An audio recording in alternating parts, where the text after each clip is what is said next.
Bangladesh railway সরঞ্জাম বিভাগের stores সংগ্রাম পরিষদের উদ্যোগে চট্টগ্রামের পাহাড়তলীতে মানববন্ধন অনুষ্ঠিত হয়েছে। আজ 5 এপ্রিল রোজ রবিবার বাংলাদেশ রেলওয়ে সরঞ্জাম বিভাগের পাহাড়তলী কার্যালয়ের সামনে মানববন্ধনটি অনুষ্ঠিত হয়। এ সময় সংগঠনের নেতৃবৃন্দরা দাবি করেন, সুস্থ রেলপথ পরিচালনার স্বার্থে বাস্তবায়নের লক্ষ্যে পূর্বের ন্যায় সরঞ্জাম বিভাগের মাধ্যমে মালামাল ক্রয়, সংগ্রহ, মজুত, বিতরণ সরঞ্জাম বিভাগের কার্যক্রম গতিশীল করতে হবে আগের মতো। সংগঠনের মুখপাত্রের বক্তব্যে বলেন, যেহেতু সরঞ্জাম বিভাগের কোনো কর্মকর্তাকে অন্য বিভাগে কর্মকর্তা হিসেবে প্রদান করা হয় না, সেহেতু সরঞ্জাম বিভাগের বাহিরে কোনো কর্মকর্তা প্রদান করা যুক্তিযুক্ত হবে না। কারণ তিনি সরঞ্জাম বিভাগের কার্যাবলী সম্পর্কে অবহিত নন। তাই শুধুমাত্র সরঞ্জাম বিভাগ হতে সরঞ্জাম বিভাগের প্রধান কর্মকর্তা নিয়ন্ত্রক পদে প্রদান করতে হবে।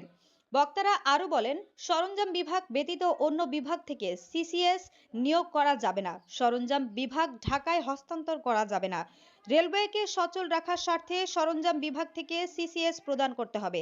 তৃতীয় ও চতুর্থ শ্রেণীর কর্মচারীদের দ্রুত পদোন্নতি দিতে হবে। এই দাবিগুলো না মানা হলে আরো কঠোর আন্দোলনের ডাক দেবে বলে জানান নেতৃবৃন্দরা। আমরা এর আগেও একবার মানববন্ধন করেছিলাম, তখন অন্য একটা ডিপার্টমেন্ট থেকে সিসিএস প্রদান করার কথা ছিল, কিন্তু আমাদের এই মানববন্ধনের মাধ্যমে সেটা নস্যাৎ হয়ে গেছে। পরবর্তীতে এখানে আমাদেরকে বেলাল সরকার নামে একজন সরঞ্জাম নিয়ন্ত্রণ যোগদান করে সরঞ্জাম ব্যবস্থাপনাকে ভেঙ্গে তছনছ করে দেওয়ার জন্য উঠে পড়ে লেগেছে। আপনারা আরো জানেন যে বাংলাদেশ রেলের 80% মালামাল কাঁচামাল এখান থেকে কেনাকাটা হয়। আপনারা আরো জানেন বাংলাদেশ রেল আগে ব্রিটিশ নিয়ম অনুসারে পরিচালিত হতো।